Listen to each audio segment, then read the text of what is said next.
Bonjour à tous, je suis très heureux de vous accueillir dans ce nouvel épisode d'Ultramental, le premier podcast entièrement dédié à la préparation mentale dans l'univers du trail running.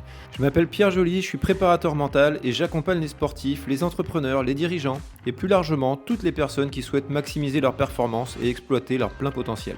Chaque semaine, je vous invite à partager un moment unique avec des experts, des préparateurs mentaux, des athlètes, mais aussi des passionnés comme vous et moi. Bref, que vous soyez coureur amateur ou ultra-trailer aguerri, vous êtes au bon endroit pour commencer à cultiver un mental d'acier. Alors bonne écoute. Allez, bonjour à tous. Aujourd'hui, je suis ravi. Je reçois Agnès Duhail. Alors, plus connue peut-être pour les plus anciens, sous le nom de Agnès Hervé. On y reviendra tout à l'heure. Donc, Agnès, tu es team manager du team Outdoor Paris, gérante du magasin du même nom, Team Outdoor, à Paris, près du bois de Vincennes. Comment vas-tu ? Bonjour déjà, bonjour Pierre et merci beaucoup pour l'invitation sur ce podcast. Je suis ravie d'y participer, je suis ravie de voir qu'on parle de préparation mentale puisque c'est ce qu'on va aborder comme sujet. Et sinon, pour répondre à ta question, je vais très bien. Voilà. Yes. Ouais, je vois sur tes réseaux que tu es pas mal occupé le week-end en général. Tu t'ennuies pas trop, ça va? Alors, je suis occupée tout le temps. Voilà, comme je suis chef d'entreprise, je crois qu'on n'a pas vraiment de week-end. Alors, il se trouve qu'en ce moment, en plus, on a une petite tendance à pas pouvoir recruter. Donc, voilà, je travaille 6 jours sur 7. Et puis après, le dimanche, voilà, je me le garde pour moi et pour mon mari. Puis on pratique du sport ensemble. Et voilà, je suis mes athlètes aussi via leurs résultats. Je communique sur leurs résultats. Donc voilà, je suis toujours assez occupée, mais je crois que je pourrais pas faire sans être occupée. Donc, ça me va très bien. Bon, top. Alors, l'idée du jour, c'est de brosser un petit peu toutes tes casquettes, parce que justement, ce qui était intéressant avec toi, et je te remercie d'avoir accepté mon invitation, c'est que tu as eu une carrière d'athlète déjà, où tu as performé à très haut niveau, au plus haut niveau en tout cas en France, avec des podiums sur la TDS, on va y revenir, c'était en 2009 et 2012. Et du coup, toute cette partie-là, à quel moment et comment un peu tu t'es intéressé, tu t'es rapproché de notions de préparation mentale, ce qui est toujours intéressant. Et après, ce qui sera hyper sympa, je pense, c'est d'avoir ta casquette de team manager. Donc, ça fait plus de 15 ans maintenant. Et comment tu abordes ça, comment abordes ça avec tes athlètes quoi, au sein du team? Qu'est-ce que tu en penses? Ça te va comme programme? Oui, tout simplement, je viens de fêter 48 ans là, donc je suis voilà, presque au demi-siècle. Je cours depuis l'âge de 6 ans, même si j'ai fait plein d'autres sports, mes parents étant très sportifs et basketteurs, ils m'ont fait connaître plein d'autres sports. J'ai fait 10 ans de basket aussi où j'avais laissé un petit peu plus la course à pied, mais j'ai jamais retrouvé ce que j'avais connu pendant mes premières années, vers les 6 7 ans, où ma vraie motivation, c'était d'aller battre les garçons dans la boue et dans les crosses. Et donc, il y avait cette notion de plaisir, de compétition et un peu de gagne, on va le dire quand même, que j'ai retrouvé surtout en reprenant la course à pied. Après, enfin, dans le cadre de mes études, quand je pouvais plus assurer 3 4 entraînements de basket par semaine, en fait, voilà. Donc voilà comment je me suis mis à plus régulièrement courir dans le cadre de mes classes prépa où finalement je pouvais pas accéder à un sport co parce que les horaires convenaient pas. Donc j'ai repris la course à pied comme ça. Et puis pour le trail, ça s'est passé quelques années plus tard quand je faisais ma thèse à Montpellier, donc une thèse en chimie. Et j'avais accès à la nature. Pour la vraie première fois, je pouvais aller courir dans les collines et découvrir cette joie du trail, des chemins. Donc c'était une vraie découverte, donc un émerveillement. Et puis comme j'avais la chance de pas être trop mauvaise, j'ai commencé à gagner des toutes petites courses comme ça, dites de village. Mais là, c'était vraiment, on gagnait du vin, on gagnait Le panier des garni. produits locaux. Non, mais c'était génial en vrai, hein. Et c'était quand même relevé. Et du coup, il y avait quand même voilà, de la bagarre. Donc, il y avait tout ce que j'ai appris à aimer entre la nature, le goût de l'effort et puis la bagarre, de se retrouver avec les copines, que ça soit l'une qui gagne, l'autre qui soit deuxième, et puis voilà, d'essayer d'être première la fois d'après. Enfin voilà, comment je suis venue au trail finalement. Ok. Et puis la montagne, ça s'est passé, j'étais dans le sud, moins loin des Alpes que quand j'étais en région parisienne. Du coup, j'ai découvert la montagne en randonnée. Puis comme j'aimais courir, j'ai un peu couru pendant mes randonnées. Et puis là, un jour, ça a fait le déclic, j'adorais ça. et j'ai vu un truc. Alors c'était des réseaux sociaux de l'époque, hein, c'était des blogs. Je parle, c'était en 2006. Hein. Et là, un dossard à gagner pour l'UTMB. Ah oui, c'était des tirages au sort, mais pour gagner des dossards, parce qu'il n'y avait pas beaucoup de participants. Je me suis dit, ce truc-là, ça a l'air cool. Donc je m'inscris. Et j'ai fait comme ça, j'ai pris mon premier départ UTMB en 2006.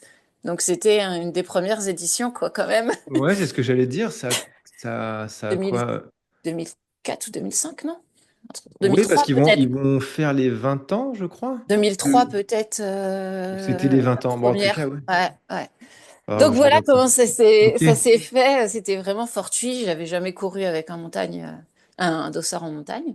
Tu gagnes un dossard UTMB, du coup? Ouais, je gagne un dossard UTMB. Ça Le va? truc extraordinaire quand même, il faut le Ouais, dire, quand on se met à notre époque où il y a des listes d'attente, qu'il faut c'est avoir ça. des points, des machins. Donc c'était assez génial, sauf que j'avais jamais couru plus de 30 bornes, quoi. Donc Ok. bon, je refuse pas forcément. Donc je prends et puis on était sur une année où on avait quand même, c'est le début des textos, des choses comme ça. L'annonce par l'organisation, attention, plan grand froid activé, hein, ça date pas d'aujourd'hui. Faut se couvrir, il va faire froid, il va pleuvoir. Donc moi, bah, j'écoute, hein, je me couvre, je me couvre, je me couvre, avec des vestes moins techniques qu'à l'heure actuelle, il faut bien se le dire. Donc je pars, c'est tout plat hein, quand même les premiers kilomètres. Et puis là, je transpire, je transpire, je transpire, et j'arrive à la Balme, hypothermie. Voilà, fin du voyage. Et là, je me suis dit, c'était quand même génial, je reviendrai. Voilà comment ça a commencé un peu l'amour des Ok. courses de l'UTMB. Voilà. Donc c'est une anecdote, mais en fait, c'est parti de là, d'un échec, et de me dire, mais c'était quand même une ambiance particulière par rapport à ce que j'ai fait avant. J'avais quand même, voilà, fait quelques trails, hein, faut pas exagérer, hein, mais voilà, c'était le début de je veux y aller.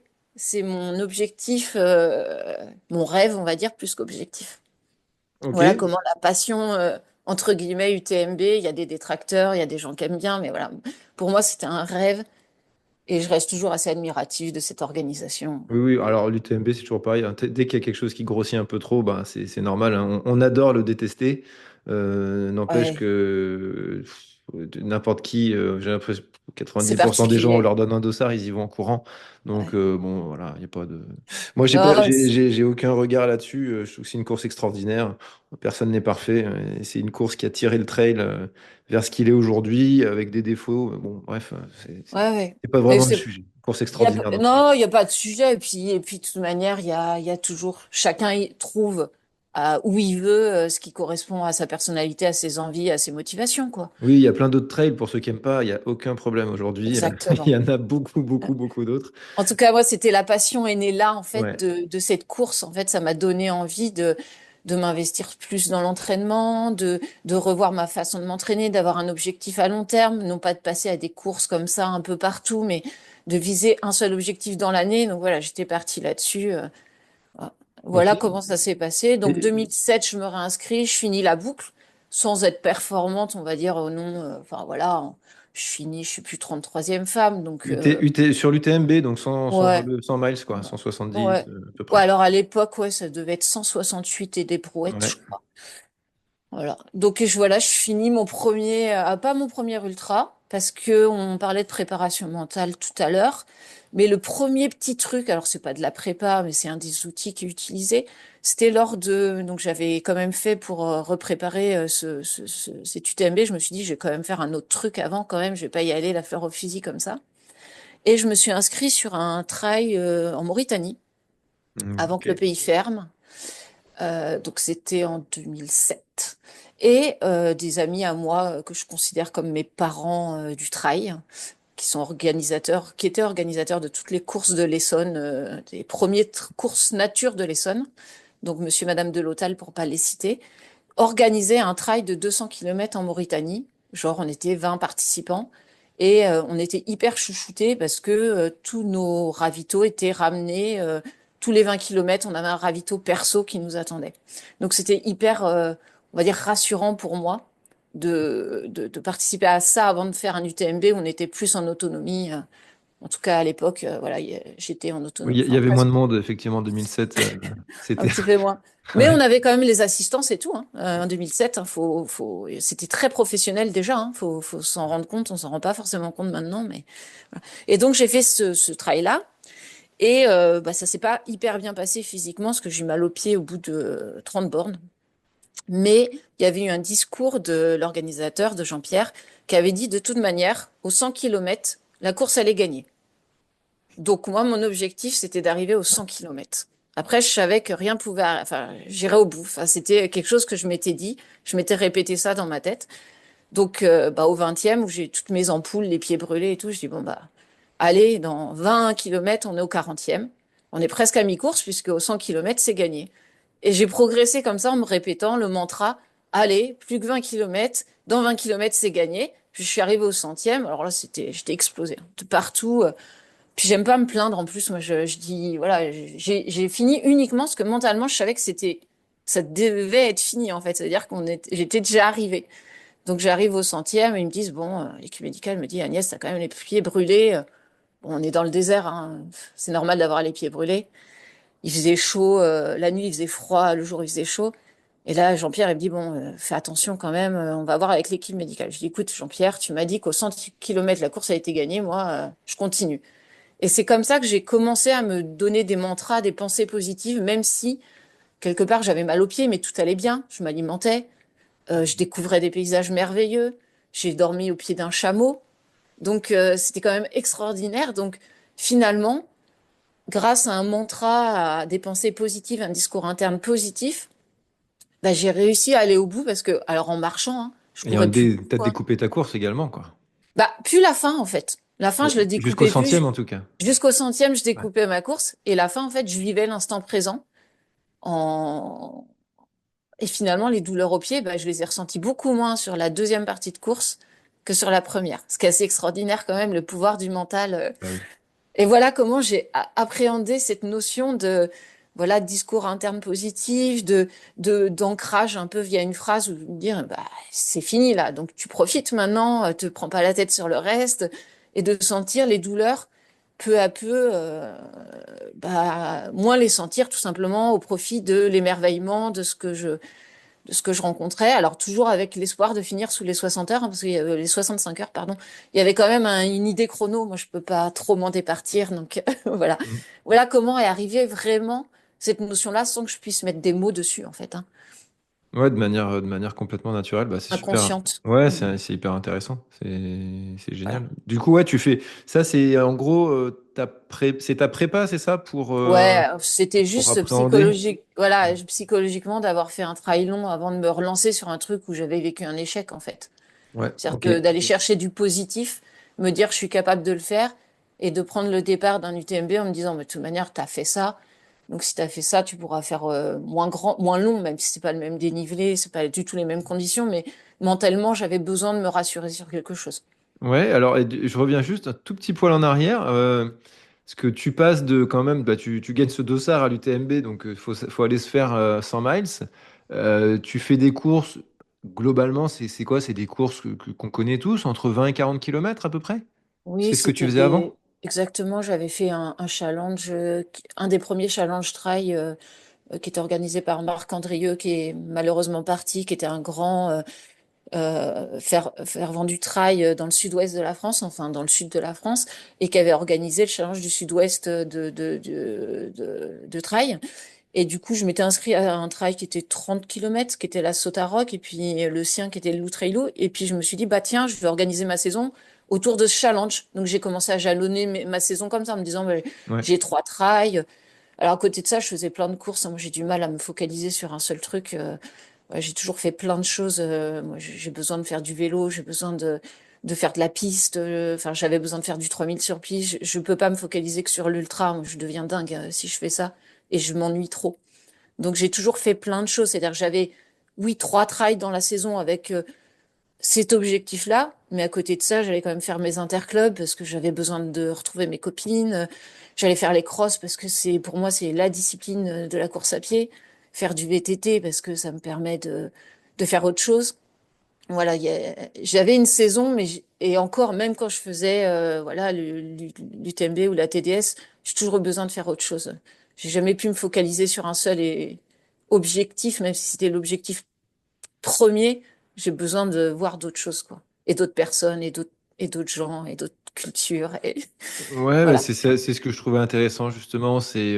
Aujourd'hui, on aime bien un peu polariser les choses, on aime bien mettre les choses un peu dans des cases, et on en revient. Alors, il y a un peu tous les discours qui reviennent, mais on voit que toi, t'es dans les années 2006 à peu près, de 2005, 2006, 2007. Bah, voilà, tu fais de la piste, tu cours tu cours des cross courts, tu cours peut-être pas des crosses, mais avant, tu fais des trails courts, c'est ça que je voulais dire. Et bah oui, ça t'empêche pas d'aller te préparer et de faire un ultra et de découvrir une discipline. Parce que, enfin, j'appelle ça quasiment une autre discipline parce que c'est autre chose. Et ça fonctionne, voilà, ça fonctionne très bien, quoi. Ça peut fonctionner comme ça peut ne pas fonctionner. Je pense Mm. que ça dépend vraiment des personnes, que chacun est différent. Il y a des personnes qui ont besoin de se focuser sur vraiment quelque chose, un objectif, au risque que si ça pète, eh ben, voilà, faut se reconstruire derrière. Puis il y a des personnes, moi je pense que c'était aussi, il y a des personnes qui ont besoin de voir d'autres choses. Sinon, enfin, moi je m'ennuie hein, dans ma vie en général. Je pense que c'est pareil au boulot, c'est pareil dans ma vie en général. Si je m'ennuie, je prends plus de plaisir. Donc, ça fait partie, je pense, de ma personnalité. Il y a des gens qui raisonnent de manière différente. C'est ce qui est beau dans enfin, que chacun soit différent et qu'il n'y ait pas de vraie méthode. Il y a des outils, mais chacun se les approprie. Et du coup, tout ça, ça nous amène à la Ah, c'est- TDS 2009. ouais, la La première première, édition, ouais. génial. Bah voilà, j'ai vu cette première édition. Pour le coup, c'était coché, c'était l'objectif de l'année. Euh, Ce qui m'empêchait pas d'aller faire de la piste, du back and run et tout ça, je l'ai déjà dit. Mais voilà, une saison un peu plus orientée avec voilà des gros blocs, des trails de prépa.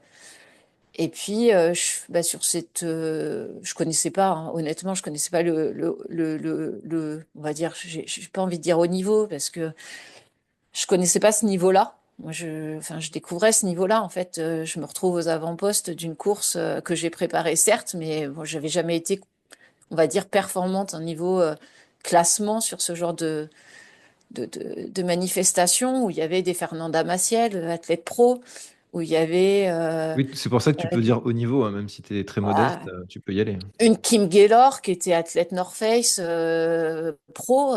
Je me retrouve avec ces filles-là et Mhm. en fait, je me pose pas de questions. En fait, je crois que c'est la seule fois où je me suis jamais posé de questions sur une course, c'était bien là.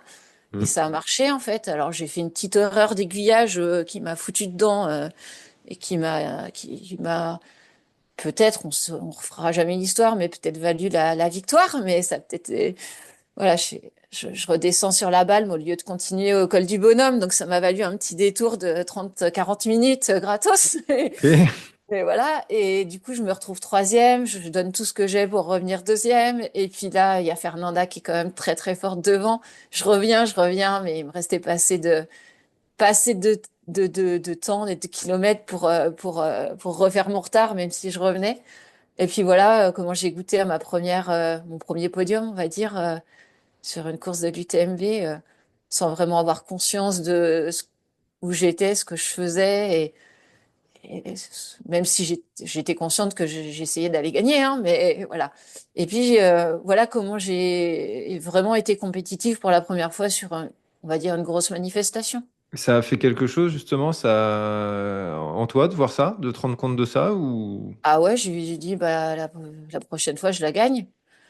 Voilà, donc les 6 années qu'on suivi, je voulais gagner la TDS, quoi, en gros. Ça a été mon seul objectif, ça veut pas dire que j'ai rien fait d'autre. Mon seul objectif sportif était, je vais gagner la TDS. Voilà, il n'y a pas de raison que je la gagne pas. Et alors ça peut paraître hyper prétentieux, parce que effectivement, qui dit que tous les chakras enfin, tout va être bien le jour J pour que je réussisse à faire même deuxième, voire troisième, voire Mhm. et j'ai essayé, hein. Il y a des fois, c'est pas passé Mhm. parce que j'essayais pas de la bonne manière, voilà.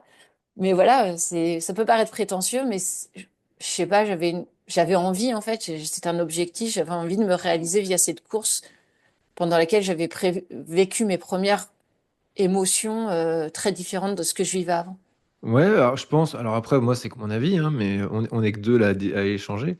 Mais tu fais une première course, enfin, tu fais une première TDS, tu termines deuxième avec quelques péripéties, entouré d'athlètes professionnels bien connus, qui ont perduré en plus. Je pense à Fernanda Maciel. C'est pas déconnant, pour le dire comme ça, de viser la première place. Je veux dire, tu vas sur ta première TDS, tu fais deuxième, de dire je veux retourner pour la gagner. Je pense que tu es assez centré sur un bon axe, tu sais, le fameux bon axe entre le défi juste pour te stimuler et quelque chose d'acceptable et d'atteignable surtout. Ah oui, oui. Parce que si à Moi ce j'ai moment-là, tu aurais dit j'y retourne pour faire top 20, bah, là c'est là où ça aurait été peut-être oui, super, t'es vachement humble, ouais, t'es peut-être humble, mais t'es un peu peut-être à côté de la plaque aussi, tu vois. tout à fait, d'où l'importance de se fixer des objectifs qui soient effectivement réalisables, mais dans lesquels on se réalise aussi nous-mêmes. Je veux dire, si c'est pas challengeant, en tout cas, moi, ça me correspond pas. Et je pense que ça correspond pas à grand monde. Il faut toujours se donner un objectif, que ce soit en termes de performance. Quand je dis performance, ça peut être classement, ça peut être chrono, ça peut être aussi vivre la course d'une belle manière. Enfin, la performance, ça peut être plein de choses différentes. Mm. Et du coup, il faut, si on se dit, si on dit vivre la course d'une belle manière, faut encore se définir ce que ça veut dire belle manière pour soi et se donner des challenges qui se disent, bah, belle manière, ça veut dire ça veut peut-être dire souffrir qu'un quart de la course et encore souffrir, qu'est-ce que ça veut dire? Enfin, c'est se donner des objectifs qu'on sait expliquer, qui représentent quelque chose pour soi et qui soient quand même atteignables pour que ça soit pas de l'ordre de l'utopie pure non plus, parce que sinon, on a plus de déception et de désengagement qu'autre chose. Et du coup, là, on est en 2009. Est-ce, Donc du coup, bah, je m'inscris pour 2010, hein. ouais, Bah, j'allais dire, est-ce qu'à ce moment-là, déjà, tu es déjà dans une démarche, t'es niveau... je m'entraîne pas beaucoup en Ah fait, bon? Ah, parce que j'avais, tu bah, vois, je comprends, j'avais non, compris je que t'étais m'entraîne pas pas mal. beaucoup parce que j'ai un boulot et j'ai D'accord. une société et que bah, je travaille 60 heures par semaine au minimum et Ok. que en plus, alors soit j'ai de la chance, soit j'en sais rien, mais il me faut pas beaucoup de kilomètres pour être performante sur ce genre d'épreuve. Enfin, je dois avoir des gènes de mes parents qui sont assez sympas. Et du coup, en fait, si j'allais au-delà de 70 bornes par semaine en kilométrage, je me blesse. Donc, de toute manière, et D'accord. j'étais moins performante. Et en plus, je m'ennuie parce que j'avoue que courir longtemps, c'est pas mon truc. J'adore la compète et courir longtemps en compète, mais à l'entraînement, c'est pas mon truc du tout. J'aime pas ça. Enfin, donc je faisais beaucoup d'entraînements croisés, moi, dès le départ, beaucoup de vélo, et toutes mes sorties plutôt longues, je les faisais soit sur des trails de prépa, mais quand je parle de trails de prépa, c'est vraiment, je travaillais des thématiques particulières, que ça soit, bah, effectivement, la nutrition, ça pouvait être le mental aussi, voilà, voilà, gérer le stress. Moi, je suis quelqu'un d'hyper stressé, en fait, de manière générale dans la vie. J'ai confiance en moi, mais je peux passer sur des phases où j'ai ultra confiance en moi et des phases où j'ai l'impression que tout s'écroule et que je m'en sortirai jamais. Et ça, c'est global, hein, personnellement, professionnellement, sportivement, c'était pareil. Donc, je pouvais des fois, enfin, perdre totalement confiance en moi alors que j'étais en tête et que j'arrivais à des... Il n'y avait pas de raison, en fait. Donc, j'ai travaillé certaines choses comme ça sans être accompagnée, mais en me disant, mais en faisant des points avec moi-même, en disant, mais qu'est-ce qu'il faut travailler pour ça? Ouais, simplement, voilà, redescendre en pression dans la tête, quoi. Donc, des fois, je faisais des trails de prépa uniquement pour ça, c'est-à-dire essayer de redescendre en niveau d'énergie, enfin, en niveau, pas d'énergie, mais d'excitation stressante, quoi. Donc, Ah, ça veut ok. pas dire que j'étais pas performante là-dessus, hein, sur mes trails, hein, mais je travaillais par thématique les trails de prépa. Après, ça pouvait être travailler sur la fatigue. C'est-à-dire, je faisais un trail de prépa avec une grosse semaine qui, pour moi, était une grosse semaine de 70 bornes. Et je faisais un trail sans avoir diminué mon volume d'entraînement avant, en ayant fait une séance la veille. Enfin, voilà, je travaillais par thématique, mais j'aimais bien ça, en fait. Je suis un peu scientifique, moi, cartésienne, je faisais un facteur en même temps. Donc, c'est un peu idiot comme truc, mais moi, ça m'allait bien. Ouais, puis un peu, je veux dire, un peu empirique, un peu, tu te fais ton expérience à chaque fois en testant un truc nouveau. C'est... Ouais, bah, je suis chimiste hein, à la base, hein. Donc, le naturel revient au galop quand même. 12 années d'études de chimie, ça s'oublie pas, mine de rien. Ah non, c'est hyper intéressant. Ouais, du coup, bah, tu retournes sur la TDS dès l'année suivante ou... Ouais, je m'inscris en 2010. Sauf qu'en 2010, pas de TDS. parce qu'ils annulent. Enfin, c'est donc l'UTMB prend le départ le vendredi classiquement. Et nous, là, on partait de Cham, de Courmayeur cette fois-ci. La TDS, c'était plus Cham-Courmayeur, mais c'était Courmayeur-Cham. Parce qu'il n'y avait pas eu assez de, on va dire, d'émulation à l'arrivée. Donc, Mhm. l'organisation avait un peu changé ses plans. Et du coup, on devait partir à minuit, je crois, quelque chose comme ça. Donc, on attend le bus pour nous rapatrier là-bas à, je sais pas, genre 21h, 22h. Sauf qu'à 21h, 22h, arrêt de l'UTMB cause conditions climatiques dangereuses. Et ils avaient besoin des bus pour rapatrier tout le monde à Cham. Donc, bah, pas de bus pour nous amener à la TDS. Donc, pas de TDS. Donc, on attend, on reçoit un texto à genre 10h30, départ de la TDS retardé. Donc attendez, donc on attend, il pleuvait, hein, j'attends sur mon trottoir mon bus, assis sur mon trottoir, on avait mangé les pâtes en plein milieu d'après-midi, enfin bon bref, le truc, bon, tout le monde attend, de toute manière tout le monde est pareil. Et puis encore texto, course départ retardé, puis texto, course annulée. Bon, bah il était genre, je sais pas, minuit, minuit et demi quoi. Donc en tenue, avec bon, il y avait plus de stress à ce moment-là, hein. Tout le monde est pareil, tout le monde rigole, tout le monde, enfin voilà. Et puis donc moi je repars à l'appart. Et puis je reçois un autre texto, reprise UTMB, départ des bus à 5 heures, il y aura pas de place pour tout le monde. Donc pour les athlètes de l'UTMB qui avaient commencé et qui s'étaient fait arrêter, et pour les athlètes de la TDS qui voulaient y aller. Donc, branle-bas de combat, je remets mon réveil 3 heures après, je remange mes pâtes et je vais faire la queue au bus pour pas rater ma place. Et nous voilà partis pour la reprise du TMB en 2010. Donc, bah, ce sera pas cette année que je la gagnerai, hein, ma TDS. Ouais, c'était pas cette année-là. Ok. Et je fais 3. Et cette fois, j'ai la chance de battre Fernanda, qui, elle, la pauvre, avait fait le début de l'UTMB, donc avait quand même les jambes entamées de 30 bornes, chose que je n'avais pas. Même si j'avais une nuit blanche, je pense que c'est pas la même chose. Mhm. Donc du coup, voilà, je fais 3 derrière une grande Lizzie au cœur qui m'avait mis 2h45, je crois, dans la vue.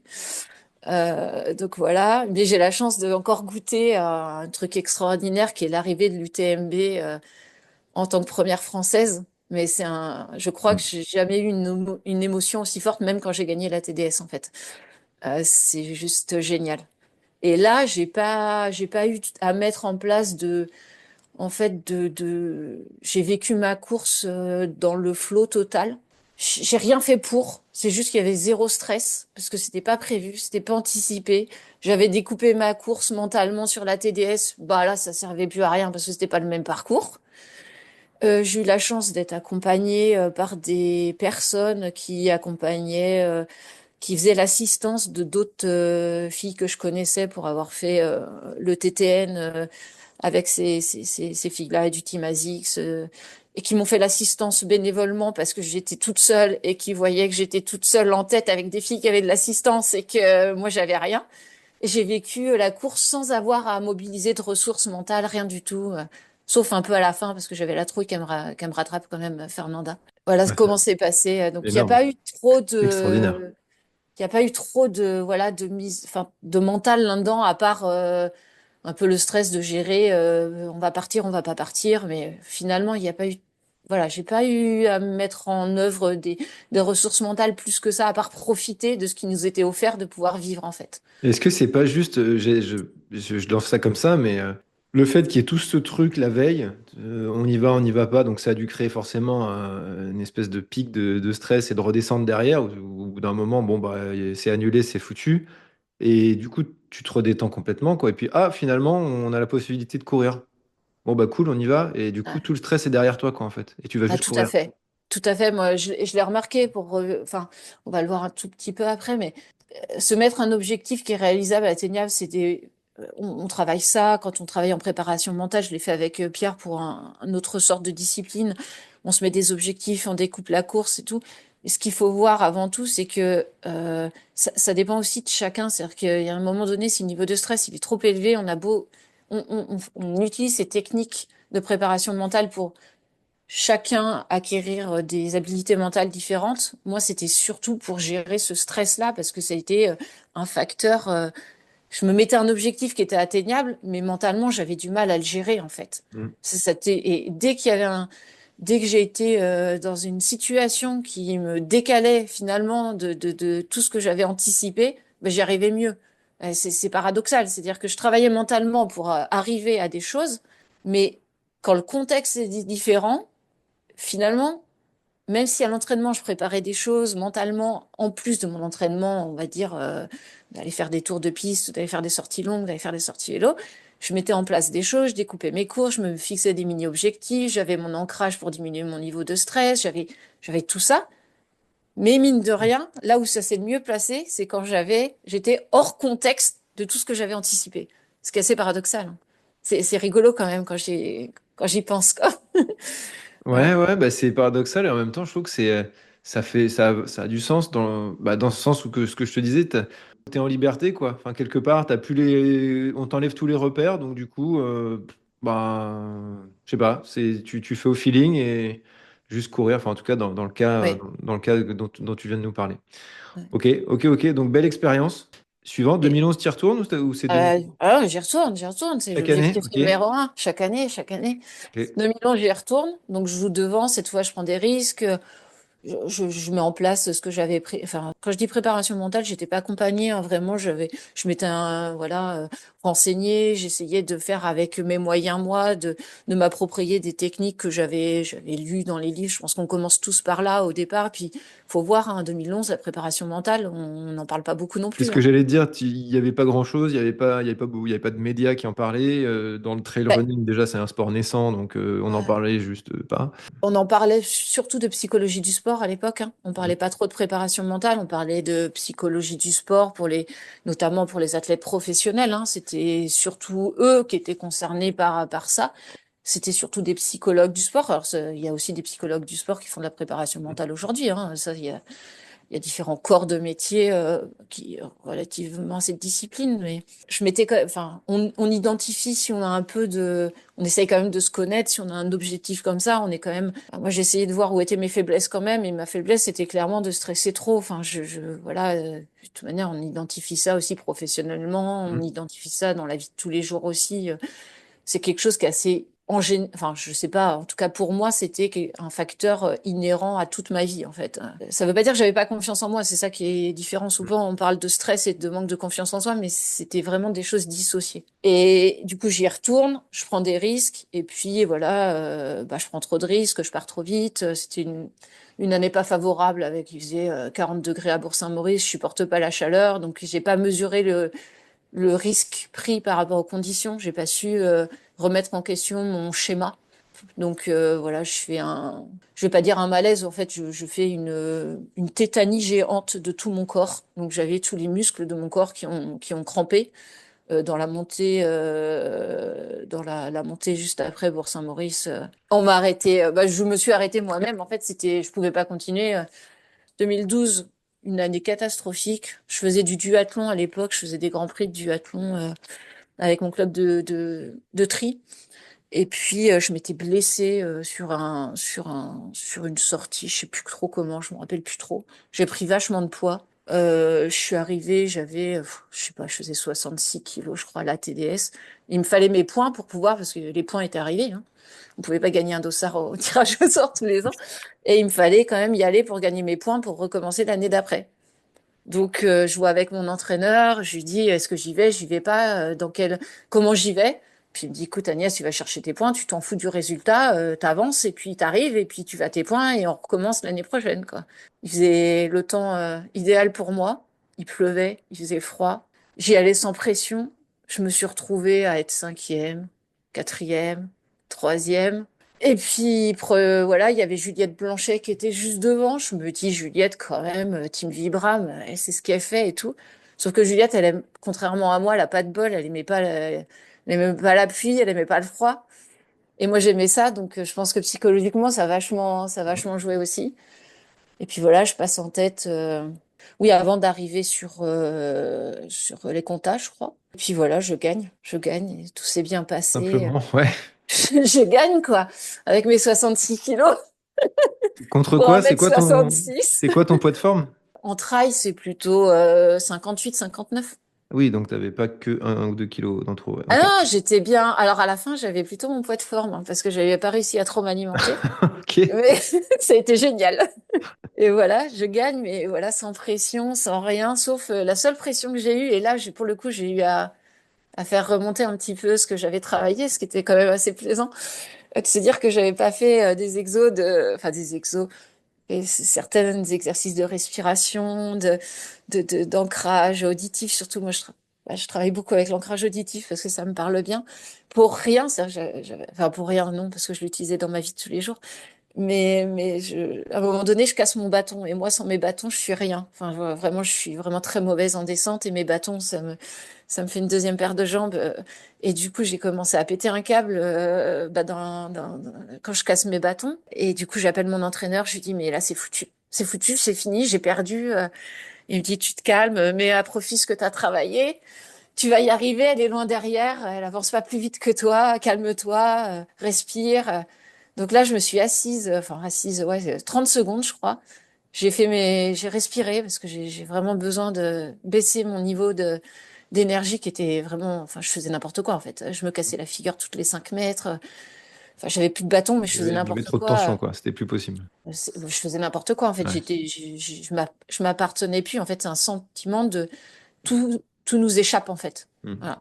Et donc là, je commence à m'asseoir, mais 30 secondes, hein, enfin, je suis pas capable de m'asseoir plus que ça, de respirer, c'est-à-dire de faire vraiment descendre et de me dire c'est bon, ça va aller, il te reste rien, et il te reste surtout 15 bornes où c'est plat, quoi. Donc t'as pas besoin de bâton, quoi.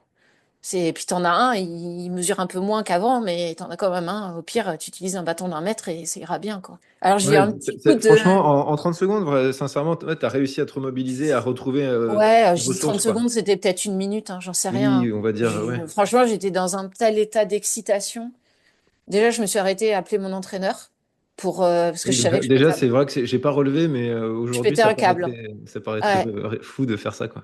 Ben, en fait, vraiment, j'étais en train de me perdre, en fait, je me cassais la figure tous les 4 mètres, en fait, tellement c'est même pas que j'avais mal quelque part, j'avais plus mal nulle part, en fait, je pétais un câble, en fait, je pétais un câble, c'est pas, je m'appartenais plus, j'avais plus de pensées cohérentes. Hmm. J'avais plus que des pensées négatives, en fait. Donc, je l'appelle pour retrouver un discours positif, parce que j'étais pas capable d'avoir un discours moi-même, à l'intérieur de moi-même, j'étais pas capable d'avoir des discours positifs. Et je l'appelle, il était tard, hein. Il était genre 1 heure du matin. Je l'appelle, il me répond tout de suite, il me dit Agnès, tu vas te calmer, c'est bon, il reste 15 bornes, tu souffles. Oui. En plus, il Euh, reste que, entre guillemets, que 15 bornes. T'en as quand même il fait restait beaucoup. rien, quoi, Bah et oui. j'avais 45 minutes d'avance, quoi. Donc, Ouais. bon, à moins de vraiment péter un boulon. Ouais, il pouvait pas se passer grand-chose, effectivement. Mais j'ai eu besoin voilà, d'avoir quelqu'un qui me redonne un discours que je n'étais pas capable d'avoir moi-même, enfin, quelque chose de positif, quoi. Pas, c'est fini, c'est mort, je vais pas y arriver, c'est terminé. Voilà. Donc c'est là où j'ai eu le plus finalement besoin d'avoir des ressources mentales extérieures pour le coup, puis internes pour avancer et puis après savourer un peu l'arrivée quand même. Ouais, t'as pu savourer sur les derniers kilomètres quand tu t'es reprise? Ouais, j'ai savouré. Enfin, j'avais quand même un peu, enfin, j'avais pas, j'étais pas redescendue complètement. Après, je me plante.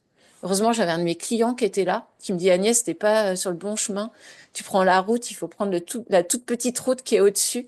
Il me fait vas-y. Moi, alors là, je repaniquais, c'était reparti. Et c'est Bastien, je te salue, Bastien.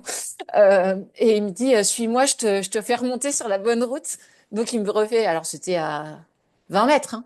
Il me fait remonter sur la bonne route et puis voilà, j'arrive enfin à l'arrivée.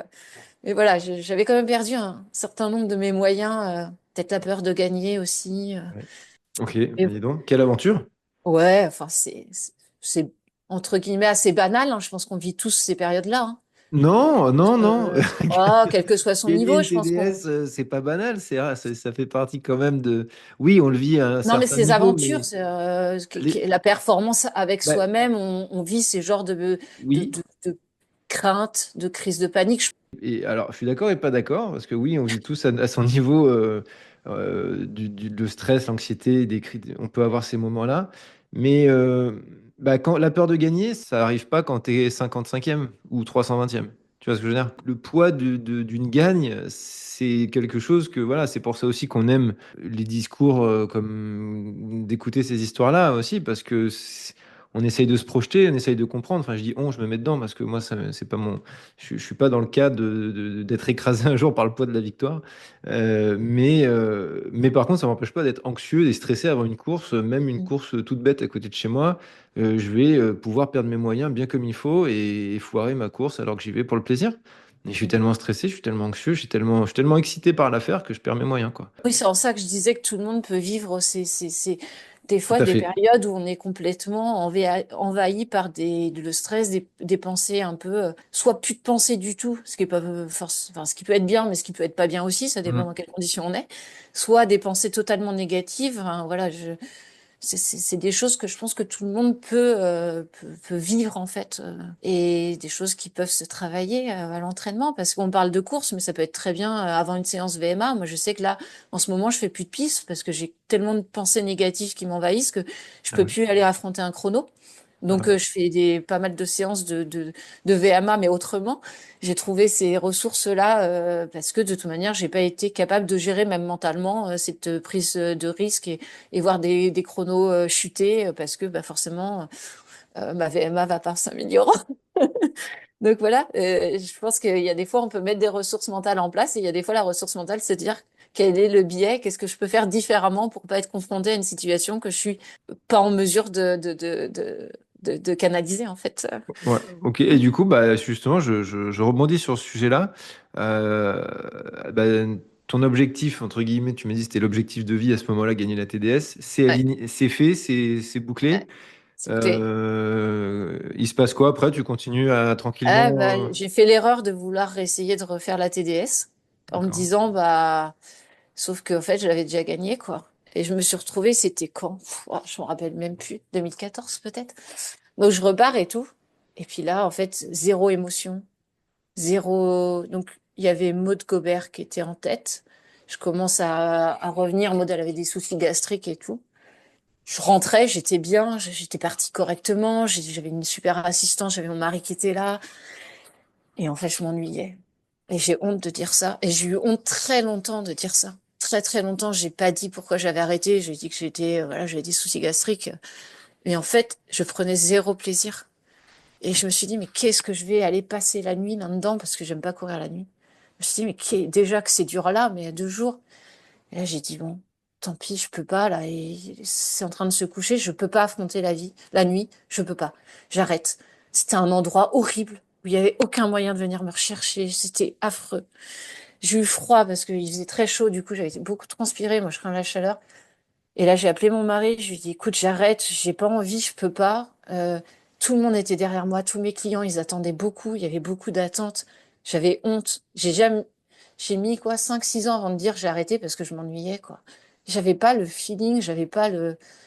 C'était fait, en fait, j'avais besoin d'autre chose, en fait. Et mentalement, je pouvais pas, je pouvais même pas mettre en place des ressources mentales. J'étais vide. Donc, c'était même pas que j'étais blessée, je prenais zéro plaisir. Et même la victoire, qui est pourtant pour moi des choses qui sont normalement moteurs, ça me suffisait pas. Enfin, c'est horrible de dire ça. Même, on va dire, de performer, on va dire, j'arrivais pas à. Je me suis dit, mais pourquoi je suis là, quoi? Donc j'ai arrêté. Bien sûr, quand on arrête, on regrette. Enfin, c'est idiot, mais on arrête parce qu'on peut pas. Pas parce que. Alors, des fois, on peut pas parce qu'on est blessé. Ce que je dis à mes athlètes, je dis, si vous êtes blessé, vous avez le droit d'arrêter. Il n'y a pas de honte à arrêter. L'abandon, ah, moi, j'arrête pas, je suis fort. Non, ça n'a rien à voir avec ça. C'est complètement idiot de dire j'arrête pas. Enfin, si c'est pour mettre sa santé en péril. Et quand je dis santé, j'entends santé physique et santé mentale. Il y a des gars qui arrêtent. J'ai vu un gars, là, le pauvre, je sais pas qui c'est. Je suis moins au courant des noms des trailers qui performent à part mes gars à moi. Mais un gars qui s'est fait, il a été interviewé par Montiel, par Patrick Montiel, et qui est arrivé, qui était à bout, je sais plus, au ravito de Meudon, là, à l'Écotrail, et qui disait, j'en peux plus, j'ai pas fait ça pour ça, je suis 25e, j'arrête, je suis nul. Ah oui, je l'ai Et vu. tout Ouais, le bah, monde lui il est pète un tombé câble. dessus. Ouais. Il pète un câble, mais à la rigueur, ça lui appartient. Alors oui, ça a été Mhm. télévisé, il y a les réseaux sociaux, Mais s'il n'a pas envie de se faire mal mentalement parce qu'il n'est pas à sa place et que là, c'est pas le moment Mm. d'aller faire autre chose et que s'il a envie de garder toute sa prépa pour se remettre dans un mood positif pour un trail dans 3 semaines plutôt que de finir lamentablement et de faire mal à l'ego, c'est son droit. Il n'y a pas de jugement à avoir là-dessus. Alors, il a un discours qui est vrai, qui est authentique parce qu'il est fatigué, parce qu'il est déçu. Ah, puis le discours, il est dans l'instant, là. Il le cueille Ouais, mais pendant la course, quoi. quelque part, il a le droit, on lui Bien tombe sûr qu'il a le dessus. droit. Et moi, ça m'embête les gens qui jugent comme ça parce que des fois, on a peur de faire des choses, on a peur d'abandonner parce qu'on n'est pas blessé, alors que l'abandon, parce qu'on n'est pas blessé physiquement, mais qu'on est blessé mentalement, bah, on dit, ah, les gars, ils sont pas dans le top 5, ils arrêtent. Et alors, ça fait du mal à qui, en fait? Mm. Ils sont jaloux, je comprends pas en fait. On peut se blesser mentalement en fait. On peut se dire bah ouais moi je vise un top 20, je suis 30e. Il y a des jours où j'ai quand même envie de finir et ça m'appartient parce que pour mes raisons à moi, Mm. parce que j'ai besoin de me prouver d'autres choses, parce que abandonner je l'ai peut-être fait les 2 fois d'avant et que là j'ai besoin de me prouver des choses. Et il y a des fois où j'ai pas envie parce que tout simplement je suis pas venue pour ça et que je suis claire avec moi-même, avec ma motivation et que mentalement je sais que ça va être dur d'affronter le jugement des autres sur l'abandon, mais mentalement moi je suis ok avec moi. Et alors je sais plus pourquoi j'ai abordé ce thème-là, mais c'est un thème moi qui me tient hyper à cœur. J'ai vraiment du mal avec ces notions de jugement, que ce soit des performances, de l'abandon, de Bah, on est à l'ère de la médiatisation à outrance et du coup qui amène du jugement à outrance. Donc c'est juste ça, quoi. Tu démultiplies les vues, donc forcément tu démultiplies les avis des gens. Après, ouais. Il faut prendre du recul, je vais ça dire nous oui, appartient pas. voilà, chacun fait ce qu'il veut. Et voilà, moi, le fait de se demander on n'arrête pas pour quelle ou telle raison, ça nous appartient. Et après, il faut être OK avec ça, quoi. Ça veut pas dire que l'abandon, il n'est pas dur le lendemain, hein. Il est dur pour tout le monde, faut pas croire, hein. Même si on est OK avec la décision, il faut s'en remettre. Jusque-là, tu me parlais de, justement, tu fais pas mal tu travailles certaines choses de la préparation mentale, ou tu te renseignes de ton côté, ou tu fais ça un petit peu en autodidacte. À quel moment tu décides de te faire accompagner? Alors, c'est une période où bah, du coup, le rêve TDS était coché. Et j'avais un autre rêve sportif depuis 2009, mais que j'avais pas pu mettre en pratique, c'était de faire le duathlon de Zofingen, qui est un powerman. Donc duathlon, c'est course vélo course, et comment dire, le format est assez atypique. Alors c'est ce qu'on appelle les championnats du monde, mais c'est l'épreuve powerman qui existe c'est en Ok. Suisse. Donc c'est 10, 150 en vélo et 30 en course à pied avec assez vallonné sous forme de boucle. C'est des choses que moi j'apprécie particulièrement parce que j'arrive à maîtriser plus mes pensées quand c'est sous forme de boucle. Et du coup, ça c'était un de mes rêves parce que j'avais vu un documentaire sur ce duathlon-là. Et comme je faisais pas mal de vélo dans le cadre de ma prépa de trail, je m'étais dit, bah voilà, ça peut être quelque chose je ne connais pas ce champ-là, ça peut être une vraie découverte. Mhm. Et du coup, bah, je m'étais entourée d'un entraîneur pour préparer spécifiquement cet événement-là. Et ça s'est plus ou moins bien passé parce que j'avais trop de charges d'entraînement par rapport à mon boulot. Et j'arrivais pas en fait à gérer tout l'entraînement qu'on me mettait. Et du coup, j'ai été en déperdition totale, en perte de confiance totale, en démotivation totale, en manque de plaisir total. Donc, je me rappelle d'une fois, et ça a été le déclic, où en gros, bah, j'avais que le dimanche pour faire des sorties longues, donc j'étais partie pour faire 25 bornes à pied à l'URSP. Et après, j'avais l'après-midi où je faisais du multi-enchaînement voilà, sur 4 heures ou 5 heures. Et à un moment donné, arrivé à un rond-point, il y avait mon mari qui m'accompagnait et j'ai enlevé le vélo, enfin, j'ai enlevé mes cales, j'ai foutu le vélo à côté, enfin, sans le balancer, hein, tranquille. Je me suis assise, j'ai pleuré, quoi. Et là, j'ai dit, mais attends, Ouais, tu peux pas pleurer un dimanche alors que t'attends ton dimanche toute la semaine, quoi, c'est pas possible. Et là, j'ai dit, bon, là, il y a quelque chose qui va pas, je prends plus de plaisir, je pleure tout le temps, à l'entraînement, c'est pas possible. Je prépare un truc qui a un rêve depuis 10 ans, hein, je peux pas. Et donc là, j'ai dit, bon, il y a quelque chose qui va pas dans mon entourage, dans ma manière de m'entraîner, dans ma relation à mon entraîneur. Et du coup, j'ai Pierre que je connais depuis 15 ans, enfin 16 ans, 17 ans maintenant. donc pour le Euh, nommer, je- alors je te coupe, on a déjà ouais, parlé Pierre deux ou trois Cochat, fois de pardon. Pierre. C'est Pierre Cochat que les auditeurs du podcast commencent à connaître. On a déjà fait deux interviews ensemble, il y a une troisième qui va arriver. Donc on parle de Pierre Cochat. Voilà, Pierre, qui est un ami avant tout. Ben, je l'ai sollicité en lui disant, écoute Pierre, moi seule, je m'en sors pas. Est-ce que tu peux m'accompagner sur ça? Parce que là, je suis enfin, ça va pas, quoi. En gros, je vais pas bien sportivement, donc je vais pas bien au boulot, donc je vais pas bien moi, quoi. Et voilà comment j'ai commencé une vraie préparation mentale. Alors c'était à 4 mois de l'objectif, donc c'était assez court quand même. Voilà, c'est un peu du one shot, mais mine de rien, j'en avais tellement besoin que ça a été un peu ma bouée de sauvetage en fait, pour retrouver du plaisir, Mhm. retrouver cette envie d'y aller quoi. Du coup, ouais, et ça a fonctionné en 4 mois, effectivement. Alors, t'as le temps de faire deux, trois trucs quand même, mais ça t'a apporté ce que tu cherchais?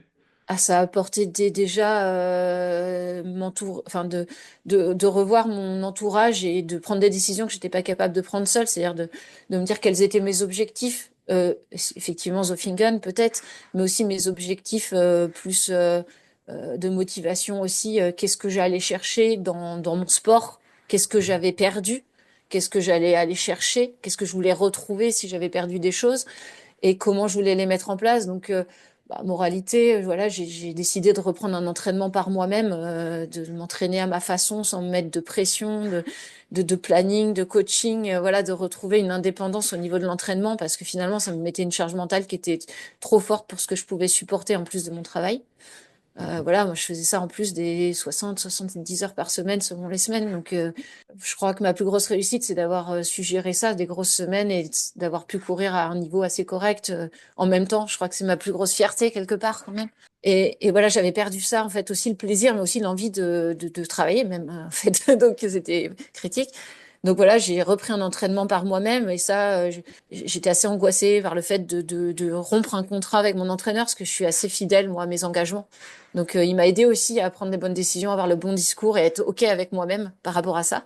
Parce que c'était une volonté que j'avais d'arrêter, mais j'arrivais pas à le faire, avoir peur de faire de la peine, voilà, des choses comme ça. Et après, ce que j'allais chercher sur Zofingen, donc c'est-à-dire que bah, vu que j'étais entraînée quand même, je croyais ne pas être entraînée, j'étais entraînée, mais je pensais ne pas être assez Mhm. bien entraînée vu que j'avais squeezé pas mal de séances.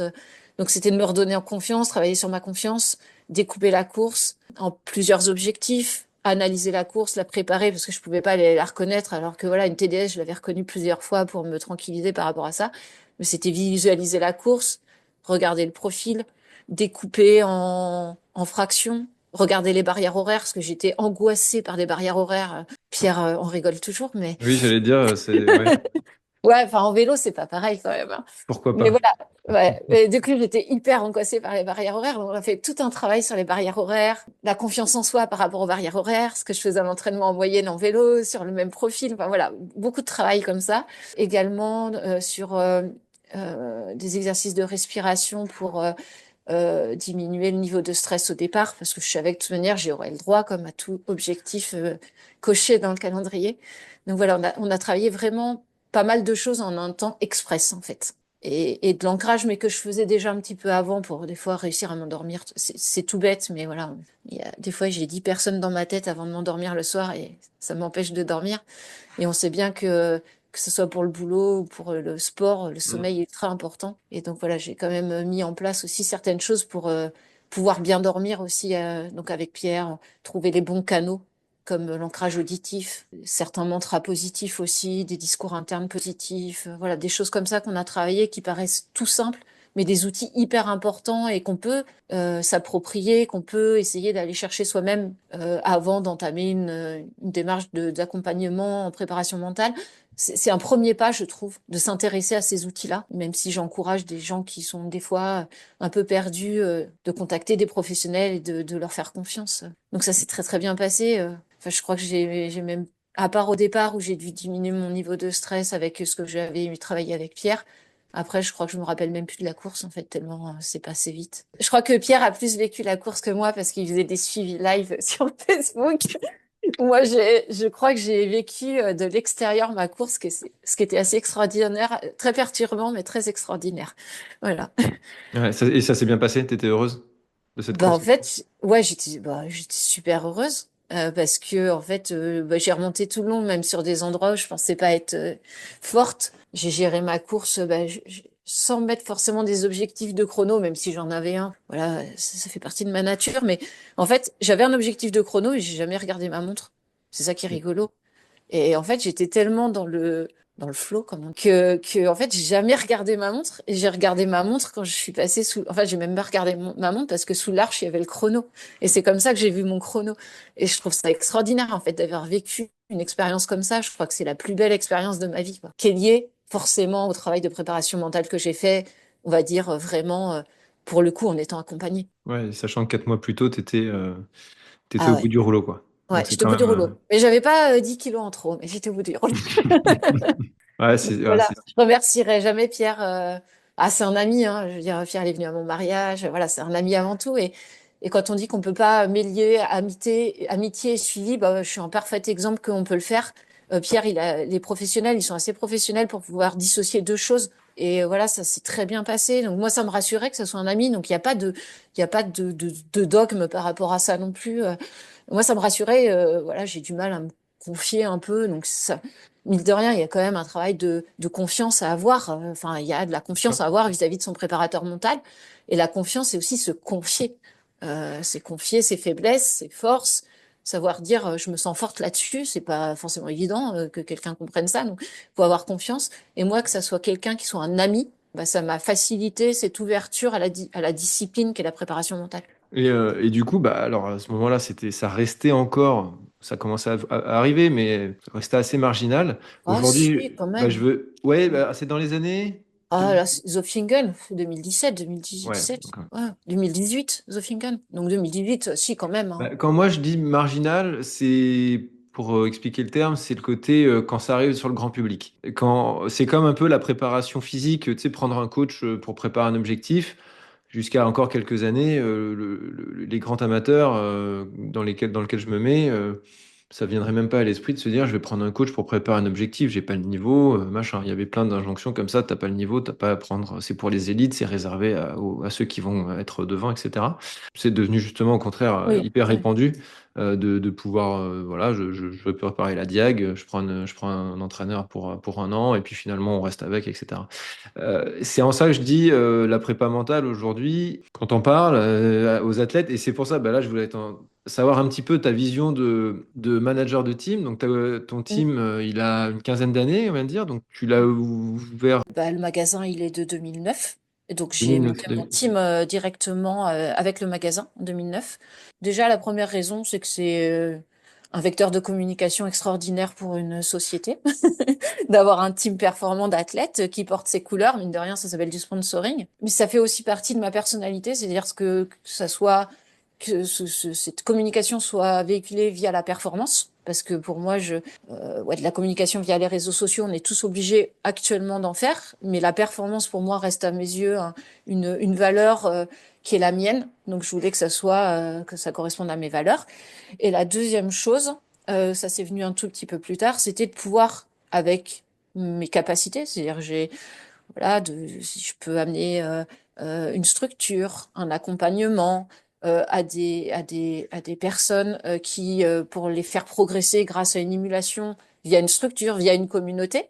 Parce que ce team, en fait, c'était la liaison entre le terrain et le magasin. L'objectif était de former une communauté autour de Steam et que Steam participe régulièrement à des événements avec mes clients de manière à créer une vraie communauté. Alors là, on est en 2025, je crois. Oui, 2025. C'est Les ça. communautés, ouais, c'est ça. Les communautés, voilà, faire des events maintenant, toutes les marques en font. Mais 2009, il n'y en a pas en fait, hein. Des events sur un magasin de sport en courant avec les clients avec un team, ça Mm. n'existe pas en fait, hein. Donc voilà, mais le but c'était ça. Je voulais bien faire le magasin, le côté mercantile qui est, moi je suis scientifique, mais je suis pas du tout commerçante, mais ce que je voulais, c'était créer vraiment une émulation, une communauté autour de mon magasin, autour de ma société, avec des valeurs sociétales qui me représentent. Et ça passait par accompagner la performance pour des athlètes, mais également que cette performance soit mise à disposition de ma communauté, de mes clients et qu'il y ait un vrai partage. Voilà, c'est le but du team de base. Et après, on s'est un peu, bah, il y a eu 5 6 ans comme ça. Puis en 2014, bah, on a de créer un partenariat avec Poly, qui est une marque de textile d'athlétisme, enfin, de vélo à la base et d'athlétisme. Et Monsieur Poly, Michel Poly, que je remercierai jamais assez, bah, on a créé le team Outdoor Poly et ça a été une structure un petit peu plus avec des ambitions affichées, avec un recrutement d'athlètes, on va dire, déjà des belles personnes, c'est très très important, avec des belles valeurs, des valeurs qui représentent les miennes et la société. Et puis pas forcément un niveau tout de suite national, mais qui pouvait gagner en niveau, enfin qui profitait de la structure. En fait, le but, c'est d'avoir des personnes qui veulent profiter de la structure et de l'émulation pour grandir Ouais, de les faire en termes de grandir, ouais. performance. Voilà, Ok. voilà. Ça, c'est le but aussi de mon team. Maintenant, c'est mon gros but, c'est ça, c'est euh, à la fois créer toujours, entretenir ma communauté et partager tout ça avec nos clients, avec mon team, Mhm. mais aussi favoriser des jeunes athlètes ou des moins jeunes d'ailleurs, mais pour avoir des beaux résultats et s'épanouir dans leur discipline en termes de performance. Faites un team comme ça, pour qu'il marche, il faut qu'il y ait effectivement du résultat au niveau national, ce qu'on a, hein. On a des très bons athlètes, c'est que des athlètes franciliens. Donc ça, c'est quand même c'est assez remarquable parce qu'ils performent en montagne quand même. Ouais, j'ai vu des jolis résultats sur les côte-rails On a des beaux récemment. résultats, on a des beaux résultats sur les côtes-rails et ailleurs. Et après, il y a aussi des besoins de communication. Donc, il faut que je m'entoure aussi des personnes qui communiquent peut-être un peu plus que d'autres, qui font des photos, voilà, mais qui ont toujours cette valeur de la performance et du résultat et de progresser. Parce que si l'athlète, il n'est pas là pour progresser, j'ai pas trop ma pierre à apporter à l'édifice. J'ai pas mon rôle de manager à jouer non plus. Voilà, c'est important pour moi d'aider à la réalisation de l'athlète, quel qu'il soit. Et ouais, bah, j'en ai bien compris dans comment tu pouvais bah, les accompagner, les aider à grandir, et on comprend bien l'idée du team que tu as formé. Et comment, moi, ce qui m'intéresse sur la partie prep mentale, c'est du coup, Pierre est-ce qu'on peut dire que Pierre est associé à la team, enfin associé, C'est tout à fait ça. C'est-à-dire que, c'est un mot ouais, dans le milieu juridique, associé, c'est un terme, un sens. ouais, C'est non, pour ça que je c'est voulais pas employer ce mot-là, mais partenariat. partenaire, voilà, C'est merci. exactement. Alors, en fait, ce qui s'est passé, c'est que on a différents partenaires, hein, des partenaires d'un point de vue matériel qui font des dotations qui permettent au team d'exister. Donc voilà, avec des contrats de communication en échange, aussi parler des produits auprès des clients, de véhiculer une image positive de la marque, mais tout en étant vrai et authentique, hein. Ça, c'est des choses auxquelles je tiens. C'est-à-dire qu'on va pas jamais dire des choses qu'on pense pas non plus. Donc on a vraiment une relation très vraie et authentique avec nos partenaires. Donc je fais attention aussi. Mais après, les partenaires, il faut dire qu'en 2025, c'est dur à avoir, hein. C'est un vrai, vrai, vrai, vrai travail. Il faut les avoir et les garder. Et en fait, Pierre, comme j'avais bénéficié de son accompagnement, ça faisait longtemps que on parlait ensemble de faire un partenariat ensemble pour le team. Et puis, ça s'est jamais concrétisé correct. Enfin, on changeait pas les maillots tous les ans. Donc moi, ça m'embêtait de faire un partenariat, d'avoir pas le logo de Pierre, enfin de la société de Pierre sur mon maillot. Enfin, je peux pas, voilà, lui demander des choses et pas lui redonner en échange. Donc voilà, il y a un moment donné, il y a un changement de maillot et donc du coup Pierre était venu acheter une paire de chaussures dans mon magasin. Et puis on a parlé à cette occasion-là je lui ai relancé un peu sur le partenariat puisqu'on changeait de maillot. Et puis il se trouve que là j'avais en tant que collaborateur Augustin qui est intervenu récemment dans le podcast, un des Mhm. derniers podcasts là, qui était là. Je lui avais parlé, je lui avais dit moi j'aimerais bien faire, voilà, moi j'aimerais faire un partenariat avec Pierre sur la préparation mentale. C'est des choses qui sont pour moi importantes. Je sais que toi, tu as des velléités d'aller en performance. Est-ce que toi, en préparation mentale, c'est quelque chose qui te parle ou pas? Est-ce que c'est quelque chose qui t'intéresserait? Il me dit, ah bah ouais, j'étais en train peut-être de regarder, mais voilà, il n'y avait pas encore une grosse réflexion. Mais comme l'opportunité se faisait ressentir, je me suis dit, bon, là, je peux apporter à la fois au groupe, c'est-à-dire mettre en place des séances collectives, et apporter à un athlète particulier qui a des velléités de progresser Mhm. voilà, de manière différente de peut-être des autres. Et il y avait une vraie plus-value à créer à ce moment-là un partenariat. C'est-à-dire que ça faisait un petit moment que j'en parlais, et puis quand j'ai évoqué ce sujet-là avec Augustin, de savoir si ça l'intéressait ou pas d'aller au-delà du partenariat collectif qu'on avait évoqué avec Pierre, il y a eu du répondant, et je me suis dit, bah là, le partenariat prend sens, réellement. Prend sens parce que pour moi, une préparation mentale, elle peut être diverse, c'est-à-dire il y a plusieurs cas où on peut conseiller une préparation mentale à un athlète. Par exemple, là pour ce cas particulier. Pour Augustin, bah, là où je lui ai proposé, avec un traitement un peu particulier pour lui, alors je pensais pas qu'il allait partir aussi vite derrière, hein, j'avoue que c'était quand même pour... Alors, je regrette pas du tout parce que ça lui a apporté des choses, mais voilà, c'était un investissement pour lui, pour aussi trouver sa voie, trouver ses objectifs, se canaliser et tout ça. Et lui, la préparation mentale, bah, il l'a accepté comme quelque chose de parallèle à sa préparation physique. Donc ça, c'est quelque chose de... C'est-à-dire, on se prépare mentalement et on travaille à côté de Oui, travailler c'est ses pour. capacités physiques, ses C'est ça. habilités physiques, sa descente. On travaille La ses tête aussi. habiletés mentales. Voilà. Ouais. Donc, c'est un travail parallèle entre les deux avec pas de dissociation d'objectifs, c'est-à-dire l'objectif est le même. En préparation physique, on va vers le même objectif. En préparation mentale, on va sur le même objectif avec des outils bien entendu différents. Mais voilà, ça c'est un premier cas de figure où c'est un accompagnement sur le long terme. Et après, le deuxième cas de figure avec mon team, c'était de leur faire sentir, leur faire toucher, leur faire appréhender la préparation mentale, sans qu'il y ait de réelle affinité ou de réelle attente, mais de leur proposer une séance collective ou deux séances collectives dans l'année pour Mhm. leur faire toucher du doigt quelles sont les différentes techniques de préparation mentale, quelles sont voilà ce qu'on peut mettre en place, comment on peut apprendre à se connaître, comment on peut identifier ses émotions, nos émotions, comment on peut mettre en place des outils, juste leur faire toucher du doigt ce que c'était que l'univers de la préparation mentale. Ça, c'était l'objectif d'un point de vue collectif de mon team. Ouais, et puis comme tu disais, on en a parlé avec Pierre plein de fois déjà, c'est tu peux apporter plein de choses différentes à des profils différents. Et c'est ça que je trouve bien dans ta vision. C'est le fait de faire une présentation collective, tu apportes de la connaissance en fait. Tu apportes ce que c'est, tu mets un éclairage, chacun le fait à son échelle.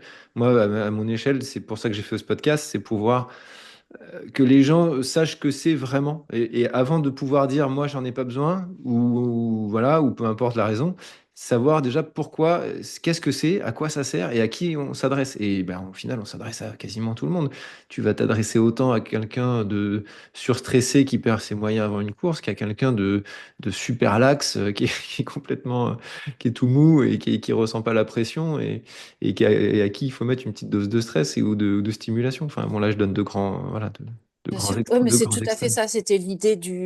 C'est aussi l'idée de désacraliser cette préparation mentale, parce qu'il y en a plein enfin, on entend plein de choses, en fait, quand on a peur d'y aller, ben, on va Oui, on toujours dit, j'ai trouver, pas besoin d'une psychanalyse. c'est des gourous, voilà. Donc, moi, en fait, ça m'avait tellement été utile à différents stades on va dire, de pratique, hein, accompagné, non accompagné, que, en tant que manager team, il me paraissait ultra intéressant et j'étais vraiment contente le jour où on a signé ce partenariat. J'étais vraiment contente d'aller au bout parce que ça faisait un petit moment que je titillais Pierre pour le signer et d'aller au bout de la démarche. Et après, chacun y a trouvé ce qu'il a voulu y trouver.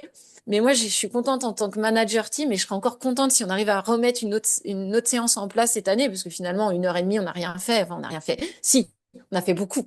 Ça apporte On de a la fait à la fois connaissance, ouais. beaucoup Ouais, c'est et ça. peu. Ouais, ouais. Ouais, puis on est rentré quand même dans quelques détails. Le groupe s'est découvert aussi parce que voilà, c'était des échanges de groupe sur nos émotions. On a beaucoup travaillé sur l'émotion. Enfin, et donc du coup, le groupe s'est découvert autrement. Donc ça a aussi eu un impact, changer la vision d'un tel par rapport à l'autre. Ça a eu un impact réellement positif aussi dans la vie de groupe.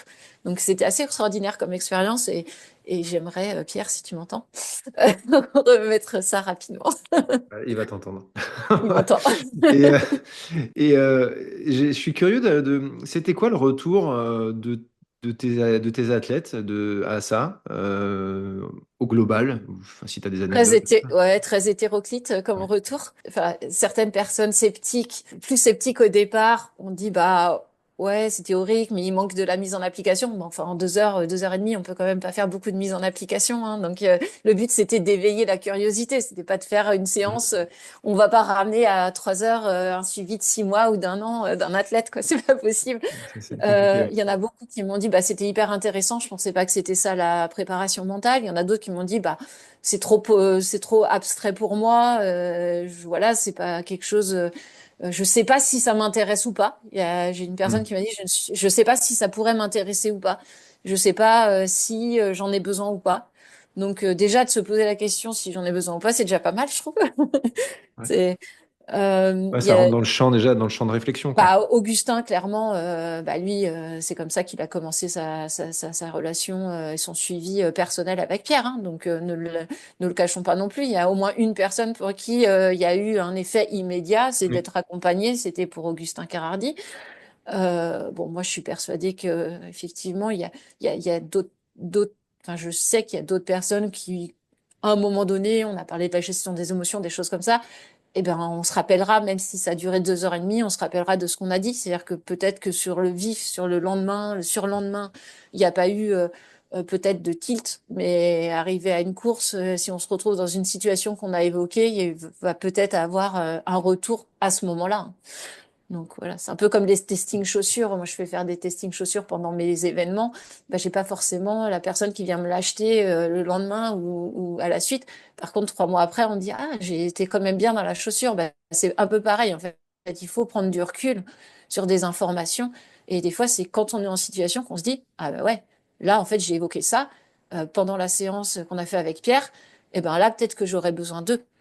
C'est comme ça que ça marche aussi d'éveiller les gens à certaines disciplines comme la préparation mentale. C'est intéressant d'avoir ce panel de personnes, justement, aussi, d'athlètes qui réagissent différemment. Toi, tu les vois depuis ton œil de team manager, donc tu connais ce que c'est, tu sais ce que c'est que la performance, tu as vécu des courses.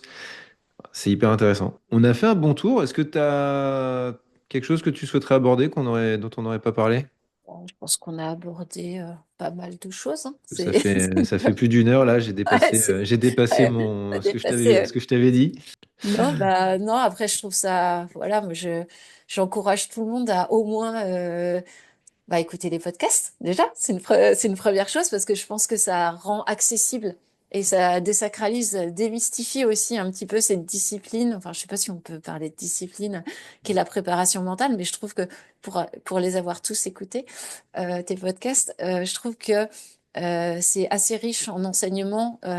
Et en simplicité finalement, voilà, je trouve que la simplicité des discours des personnes que tu as interviewé, démystifie aussi un petit peu cette discipline, cette pratique qu'est la préparation mentale. Et en ça, bah, j'encourage tout le monde à écouter, à se renseigner, à lire, et puis à peut-être se poser soi-même la question, mais qu'est-ce que moi, de manière inconsciente, est-ce que je mets des choses en place? Et rien que déjà, se dire soit, moi, alors, est-ce que je stresse? Est-ce que au ravito, je peux optimiser? Est-ce que je vais pas trop vite? Est-ce que je pourrais pas faire de la visualisation de mes ravitaux pour un peu moins stresser au ravito? Faire des choses toutes concrètes, c'est-à-dire se poser les questions, est-ce que inconsciemment, je mets pas en place déjà des choses? Et est-ce que je pourrais pousser un peu le curseur plus loin? Voilà, c'est ça que je voudrais dire. Et je pense qu'à travers les podcasts, on voit plein de gens différents, tes podcasts à toi, à travers d'autres lectures. Mais de se poser aussi soi-même la question, qu'est-ce que finalement, moi, je mets en place par rapport à ce que j'ai entendu dans ces podcasts-là? Effectivement, oui, on commence à mettre en place des choses. Est-ce que je veux ou pas, ou dans quelle occasion je voudrais mettre en place, aller plus loin, pousser le curseur un peu plus loin? Voilà, c'est juste ce que j'encourage les gens à faire. Ah bah écoute, Agnès, déjà je te remercie pour les compliments. C'est très sympa. Moi, bah, l'idée du podcast, c'est comme tu l'as dit, moi, c'est de donner la voix à toutes les personnes, experts, là, de toi, team manager, ancien athlète. euh, Ça peut être n'importe qui a vu de près ou de loin ce monde-là et qui peut en témoigner. Et l'idée, c'est de montrer que c'est une discipline, en fait, comme tu as dit, ultra simple. C'est très simple et c'est très concret. Et c'est démystifier un peu ce côté nébuleux. On se dit, ouais, c'est ça, c'est dans la tête, on sait pas trop ce qu'on va y ressortir. C'est ultra concret, quoi. J'ai envie de toujours dire que c'est concret autant qu'un entraînement physique. T'auras déjà peut-être des résultats plus rapides avec une prépa mentale qu'avec une prépa physique où parfois il faut des mois et des mois avant d'avoir un retour sur investissement sur la préparation physique également, quoi. Et en fait, ça marche exactement de la même manière, pour moi en tout cas. C'est pareil. Donc, bah écoute, merci d'avoir enregistré ce podcast avec moi. Je te souhaite tout le meilleur pour cette belle saison avec ta team Outdoor Paris. Et j'espère, si on peut se croiser sur une des courses, te dire à très bientôt. Eh ben, à très bientôt. On se croisera si côté cross duathlon ou back and run. En trail, c'est un peu moins. Si peut-être la tranche du trail, c'est le prochain événement team. Voilà, bon, si tu viens à la tranche du trail, on se croisera là-bas. Ça peut, ça peut. Je Bon, te en tout cas, remercie. merci beaucoup. Salut Agnès. Salut. Cet épisode touche à sa fin. J'espère sincèrement que celui-ci vous a inspiré ou même apporté des pistes concrètes d'évolution. Si c'est le cas, merci de laisser une note 5 étoiles sur votre plateforme d'écoute favorite. C'est un geste simple, mais tellement important pour soutenir ce travail indépendant et continuer de vous proposer des invités de qualité. Si vous souhaitez aller plus loin et optimiser votre préparation mentale, n'hésitez pas à me contacter via mes différents canaux, tous renseignés en description de cet épisode. Et pour ne rien rater des prochains épisodes, abonnez-vous dès maintenant et retrouvez-nous sur Instagram pour suivre l'actualité du podcast et être acteur de son évolution. A très vite dans un prochain épisode d'Ultra Mental.